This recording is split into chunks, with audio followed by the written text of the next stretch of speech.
Nilai-nilai ketokohan Wahidin Soedirohoesodo.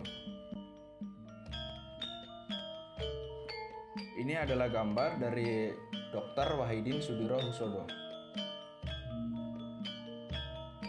Siapa itu Dr. Wahidin Soedirohoesodo? Dr. Wahidin Soedirohoesodo lahir pada tanggal 7 Januari 1852 di Melati, Sleman, Yogyakarta. Ia adalah seorang pahlawan nasional Indonesia.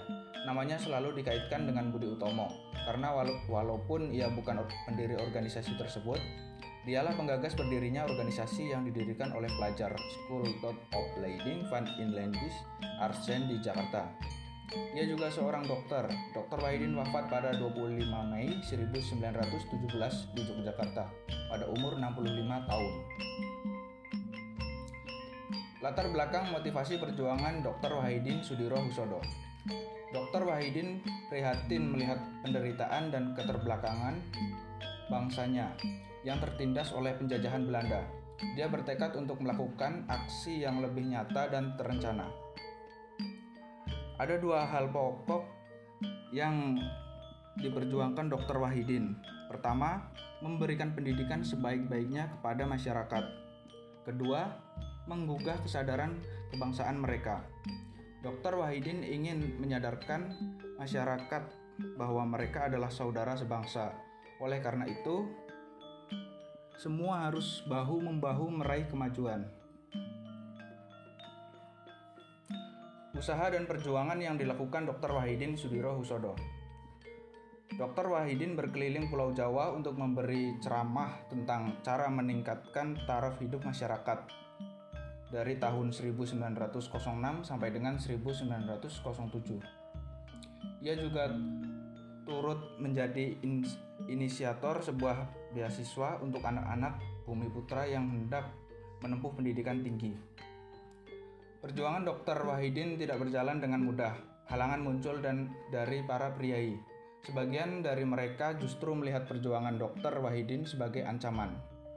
Mereka takut jika anak-anak rakyat kecil bisa sekolah dan menjadi pandai, maka suatu saat anak-anak orang miskin ini akan menjadi saingan para priai, dan kedudukannya diganti oleh rakyat kecil.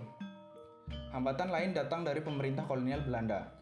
Mereka melihat gerakan pendidikan Dr. Wahidin sebagai bahaya juga, karena jika rakyat Hindia Belanda menjadi pandai dan dapat bersatu sebagai sebuah bangsa, suatu saat mereka akan melawan penjajah. Oleh karena itu, para residen di daerah yang dikunjungi Dr. Wahidin sering mempersulit usaha beliau.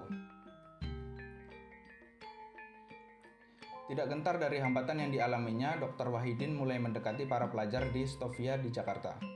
Di Stovia, gagasan dari Dr. Wahidin diterima dengan tangan terbuka. Dia lalu menganjurkan para pelajar Stovia agar mendirikan organisasi yang bertujuan untuk memajukan pendidikan bagi rakyat Indonesia.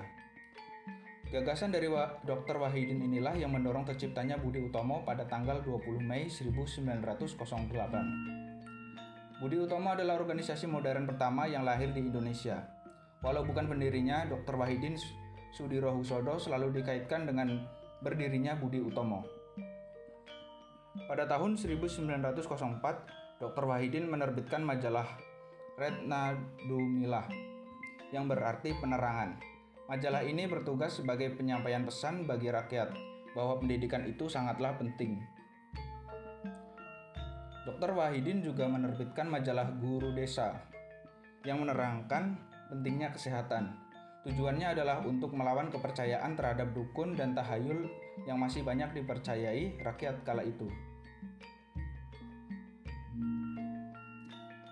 Terima kasih. Itulah tadi penjelasan saya mengenai nilai ketokohan Wahidin Soedirohoesodo. Apabila ada salah-salah kata, saya mohon maaf. Saya akhiri. Wassalamualaikum warahmatullahi wabarakatuh.